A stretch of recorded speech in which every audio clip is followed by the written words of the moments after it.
तो अभी आपको तरबूज की फसल में टोटल कॉस्ट कितना है, मतलब कितना खर्चा आपका लगभग हो गया होगा? तरबूज पपीते मिला के तकरीबन अगर आप पपीता की फसल बारिश में लेते हैं तो आपको बहुत सारी दिक्कतों का सामना करना पड़ता है। एक तो उसमें पौधे मर जाते हैं और उसकी जड़ गल जाती है। आइसबेरी है, 25 रुपये का एक पौधा है। आइसबेरी और 25 रुपये का एक प्लांट है। एक प्लांट। तो आपके यहाँ पर जो टोटल प्लांट है वो कितने लगे हुए हैं? अपने यहाँ 1600 प्लांट लगे हुए हैं। तो इस तरीके से यहाँ पर फल आना शुरू हो गए हैं। तो अभी जो तरबूज की फसल है ये अभी 40-45 दिन की हो चुकी है। तो आपने पपीता की सीडलिंग कब की थी?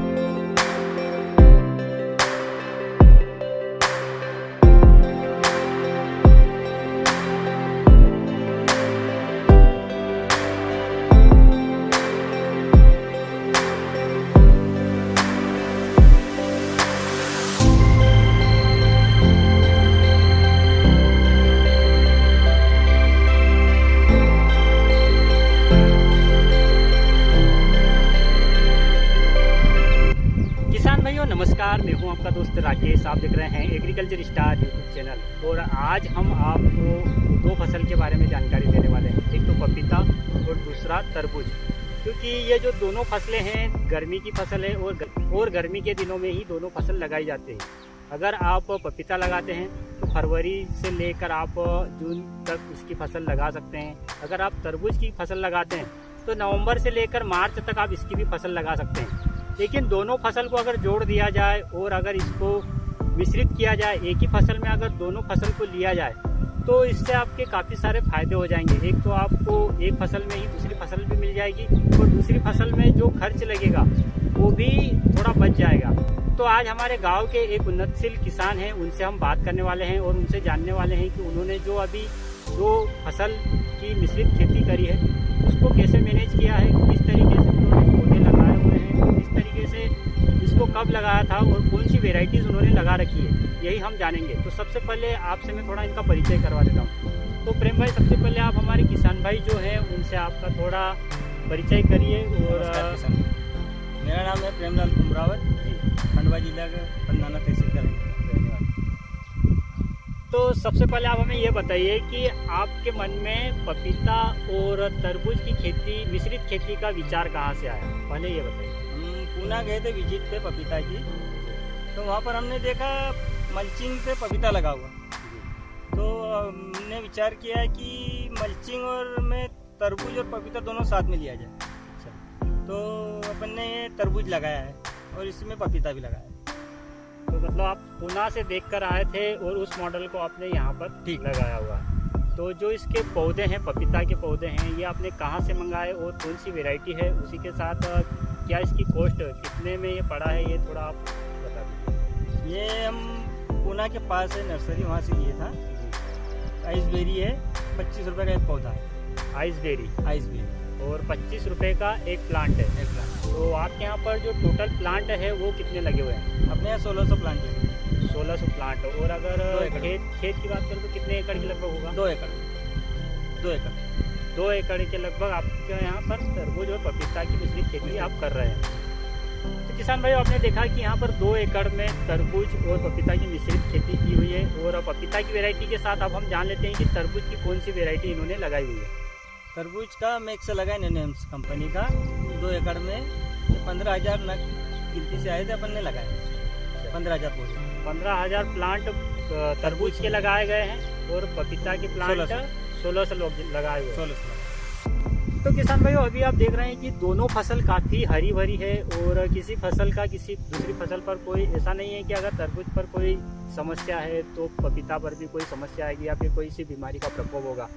दोनों फसलें बहुत ही बढ़िया है। आप थोड़ा सा हमें इसके फल दिखा दीजिए इधर। अभी इसमें फल आना शुरू हो गए हैं।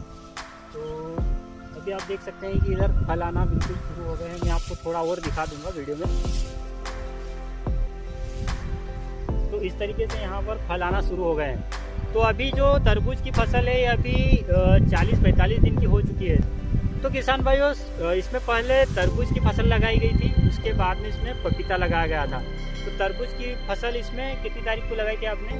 26 मार्च 26 मार्च को। और उसके बाद में फिर आपने पपीता की 7 अप्रैल को पपीता 7 अप्रैल को पपीता की फसल लगाई थी। ठीक। तो मतलब दोनों फसल इसमें लगाई है, थोड़ा सा इन्होंने गैप रखा है, लेकिन अभी ये जो फसल है 40 दिन की लगभग होने में आई है। और 40 दिन में ही आप देख सकते हैं कि इसमें किस तरीके से पपीता के पौधे हैं। अभी मैं आपको प्लांट भी दिखाऊंगा। पपीता के पौधों की जो हाइट है वो भी करीब 1 फुट से 1 से 1.25 फीट के लगभग हो गई है। तो इसमें किस तरीके से अब लगाया गया है, मतलब पपीता की जो दूरी है वो आपको मैं थोड़ा सा बता देता हूँ। तो जो पपीता से पपीते की दूरी है, मतलब बेड से बेड की और प्लांट से प्लांट की दूरी बता दी। बेड से बेड 8 फीट की दूरी है और पपीते से पपीते की 7 फीट। तो क्या अपन ने थोड़ा गैप बढ़ा के लिया है, इसमें बेनिफिट अच्छा मिलता है, बाहर अच्छा लगता है और फल भी सेट हो जाता है। मतलब ऐसा है कि पपीता की फसल अगर आप लंबे समय तक चलाना चाहते हैं तो उसके लिए आपको दूरी बनानी पड़ेगी। क्योंकि क्या होता है कि अगर आप नज़दीक प्लांट लगा देते हैं 6x6 के लगा देंगे, पास पड़ेगा तो वो शायर होएगी और वो फल ओसाने का माल नहीं पकड़ने का। मतलब प्लाट में हवा नहीं लगेगी, जिससे कि फुल फ्लावर ड्रॉपिंग की समस्या आएगी और पपीता के पेड़ पर फल कम लगेंगे। तो अगर आप अच्छी फसल लेना चाहते हैं या फिर लंबी फसल लेना चाहते हैं तो उसके लिए आपको प्लांट की दूरी ज़्यादा बना के रखनी चाहिए। इसी के साथ साथ जो पपीता है इसमें आगे की प्रोसेस क्या होगी वो थोड़ा हम जान लेते हैं। कि अभी जैसे तरबूज की जो फसल है वो करीब 40 दिन की तो हो गई है, लेकिन 10-15 दिन के बाद इसकी हार्वेस्टिंग हो जाएगी। उसके बाद इसमें कौन से काम होंगे, किस तरीके से इसकी सफाई की जाएगी, क्या क्या होंगे वो थोड़ा हम जान लेते हैं। इसमें हार्वेस्टिंग पपीता की तरबूज के होने के बाद में इसको अपन बेल को काट देंगे, यहीं सूख जाएगी। 8 रोज बाद फिर इसको साफ कर देंगे, निदाई गुड़ाई। बारिश भी आने वाली रहेगी, खाद पूंजा बारिश में देंगे। इसके पहले थोड़ा साफ सफाई करके पपीते की भी जो थोड़ा बहुत पत्ती वत्ती निकाल के साफ सुफ करके कंप्लीट करके छोड़ देंगे। बारिश सही की खाद दिया, खाद दबा दिया, अपने फ्लावरिंग चालू हो जाएगी 2 महीने बाद। तो अभी 1 महीने के लगभग 40-45 दिन के आसपास पपीता हो गया है। और जैसा कि भाई साहब बता रहे हैं कि इसमें अभी जैसे ही तरबूज निकलेगा उसके बाद इस खेत को साफ कर लिया जाएगा। उसके बाद इसमें जो नई ब्रांचेस साइड से जो निकली है पपीता के पौधे की, उस ब्रांचेस को साफ कर लिया जाएगा। साफ करने के बाद उसमें थोड़ी सी मिट्टी भी चढ़ाई जाएगी। मिट्टी चढ़ाना क्यों जरूरी है आप थोड़ा ये बताइए। मिट्टी तो अपन ने बेड पे लगाई, इसमें मिट्टी अपन ने बहुत बड़ी बेड बना दी, तो इसमें मिट्टी चढ़ाना नहीं है। लेकिन जो साफ होगा अपनी मल्चिंग के आसपास जो पन्नी फटी हुई है और जो गड्ढा है उसमें अपन पाउडर से मिट्टी डाल देंगे अभी।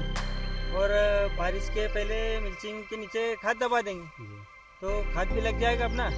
और बेसल डोज में अपन ने खाद डाला था तो अभी पपीते को जरूरत नहीं है, बारिश में ही लगेगी। जैसा बताया आपने कि बेसल डोज में आपने कौन कौन से खाद डाला था वो उसके बारे में थोड़ी जानकारी दीजिए। तरबूज में बेसल डोज में अपन ने 2 एकड़ में तकरीबन 10-11 हज़ार खाद डाला था।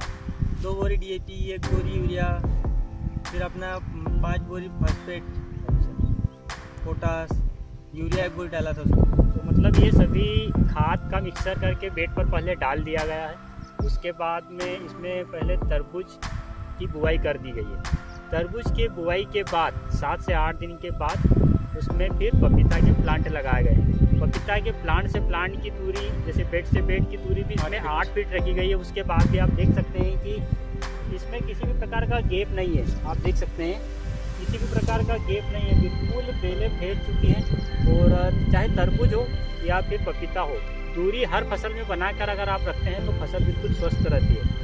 तो बेनिफिट भी ज़्यादा मिलता है, इसका बेनिफिट भी काफ़ी अच्छा मिलता है सभी फसल। तो क्योंकि ज़्यादातर किसान भाई क्या करते हैं कि तरबूज की फसल 5 फीट पर लेते हैं, 5 फीट पे स्टार्ट कर देते हैं। हाँ 5 फीट पर लेते हैं। तो उससे क्या होता है कि बेलें बहुत जल्दी मिल जाती हैं, जिससे कि फल छोटा बनता है या फिर हार्वेस्टिंग के समय फिर व्यापारी आधा माल छोड़ देता है, आधा माल छोड़ देता है। इसमें थोड़ा कम लगेगा लेकिन माल बड़ा लगेगा, सभी तोड़ लेंगे। तो नज़दीक लगाने से कुछ हानियाँ होती हैं, फ्लावर ड्रॉप होते हैं, ऐसी बहुत सारी समस्याएं। और जैसा कि इसमें पपीता लगा है तो 8 फीट तो इसमें लेना जरूरी था। तो किसान भाइयों इस तरीके से इसमें मैनेज किया हुआ है। और अभी आपने जो तरबूज की फसल लगा रखी है इसमें 2 एकड़ के लगभग, तो अभी आपको तरबूज की फसल में टोटल कॉस्ट कितना है, मतलब कितना खर्चा आपका लगभग हो गया हो? तरबूज पपीते मिला के तकरीबन अपने को 1 लाख, तरबूज और पपीता दोनों मिला के 1 लाख रुपए की आपको लागत इसमें लग चुकी है। और आपने तरबूज की फसल पहली बार ली है या फिर इसके पहले कभी ली थी? तरबूज की फसल अपने पहली बार ली अपन। अच्छा, और पपीता पहली बार में पैदा कर चुका हूँ, इससे भी बढ़िया। अभी सेकंड टाइम में आप सेकंड इसी खेत में था। इसी खेत में बीते साल में भी इन्होंने पपीता की खेती ली थी। और पपीता के काफ़ी अनुभवी किसान हैं। अगर किसी किसान को पपीता की खेती करनी हो तो मैं इनका नंबर आपके पास छोड़ दूंगा, आप डायरेक्ट इनसे कांटेक्ट करके भी पपीता के बारे में जानकारी ले सकते हैं। तो हमारे जो प्रेम भाई हैं ये पपीता की खेती बीते साल भी कर चुके हैं, अभी सेकंड टाइम पर पपीता की खेती कर रहे हैं। और ये इन्होंने काफ़ी अच्छा प्रयास किया है। और इस मॉडल को ये पुणे से देखकर आए और वहाँ से देखकर उन्होंने आजमाया है और अपने खेत पर पपीता के साथ तरबूज की खेती की है। क्योंकि किसान भाइयों दोनों फसल गर्मी की फसल है। अगर आप पपीता की फसल बारिश में लेते हैं तो आपको बहुत सारी दिक्कतों का सामना करना पड़ता है। एक तो उसमें पौधे मर जाते हैं और उसकी जड़ गल जाती है, तो और भी कुछ समस्या आती है, घास की समस्या आती है। हाँ, मतलब निंदाई गुड़ाई अधिकतर रहती है। अब इसमें अपना अभी बारिश में 2.5-3 फीट का हो जाएगा, अपन इसमें थोड़ी चारामार दवाई छिट सकते हैं। हाँ, मतलब खरपतवार के लिए दवाई भी डाल सकते हैं, पौधे की हाइट हो जाएगी तो निंदाई गुड़ाई भी अपनी बचेगी, निंदाई गुड़ाई भी बच जाएगी। और वैसे भी अभी जो पपीता के पौधे हैं वो बेड पर लगाए गए हैं। जिस बेड पर पौधे लगाए गए हैं तरबूज के, उसी बेड पर पपीता के पौधे भी लगाए गए हैं। तो किसान भाइयों इस तरीके से आप अगर तरबूज और पपीता की खेती के बारे में और जानकारी चाहते हैं, अगर आपको कुछ सवाल है तो भी आप हमसे कमेंट में पूछ सकते हैं। और अभी आप जैसा कि मैंने अभी पपीता की तो आपको जानकारी दी, अब तरबूज में आपने कैसे मैनेज किया, तरबूज की वैरायटी तो आपने बता दी, तरबूज में कौन कौन सी समस्याएं अभी आपको आई है, इसमें कौन कौन से रोग लगते हैं, इसके बारे में थोड़ा जानकारी दीजिए। फिर हम पपीता में जानेंगे कि पपीता पर कौन कौन से रोग आते हैं तो उनको कैसे हैंडल करना है। तरबूज पे अब की साल क्या है, अपने मौसम खराब था, लगाए जब से बादल भी चले जा रहे हैं, तो इसमें अपने वो 1 आध स्प्रे ज़्यादा लगा है और इसमें थोड़ी इल्ली की शिकायत आई। अपन ने इस पर 5-6 स्प्रे कर चुका हूँ मैं, 5 से 6 स्प्रे अभी तरबूज में हो चुके हैं। तो किसान भाइयों इसमें कुछ समस्याएं आती है। साल विल्ट आया, विल्ट की काफ़ी ज़्यादा समस्या तरबूज में आई है। उसी के साथ साथ इसमें जो लीफ कर्ल वायरस आता है, इसकी समस्या भी थोड़ी आती है। लेकिन आप देख सकते हैं कि तरबूज फिर भी काफ़ी हरा भरा है, किसी प्रकार की कोई समस्या नहीं है। थोड़ी बहुत लीफ माइनर की समस्या आती है तो उसके लिए आप कुछ थोड़ी जो हेवी केमिकल वाली दवाइयाँ आती हैं उनका अगर आप स्प्रे करते हैं तो लीफ माइनर से आप उसमें बचाव कर सकते हैं। तो अभी तरबूज के साथ ही पपीता पर कौन कौन से रोग आते हैं उसके बारे में भी हम हमारे प्रेम भाई से जान लेते हैं। पपीते पे तो ऐसे नॉर्मल है, कोई ज़्यादा बीमारी नहीं आती है। इस पर पहले आएगा येलो मोजक से आप निकल गए, थोड़ा बहुत फिर इल्ली मकड़ी फल फ्रूट पे आती है, बाकी कुछ ज़्यादा परेशानी वाली फसल ही नहीं, ज़्यादा हुई नहीं। येलो मोजक का है थोड़ा। तो येलो मोजैक मतलब प्लांट पर कब तक रहता है, किस अवस्था तक ज़्यादा उसका प्रभाव रहता है? इसका प्रभाव बारिश में रहता है, मतलब बारिश जब होती है तब येलो मोजैक आने का काफ़ी ज़्यादा खतरा होता है। और येलो मोजैक से अगर आपने बचा लिया अपने पपीता के प्लांट को तो आप सक्सेस हैं पपीता की खेती में। तो किसान भाइयों इस फसल के बारे में हम आगे भी आपको जानकारी देते रहेंगे, क्योंकि अभी पपीता के पौधे जो हैं वो छोटे हैं।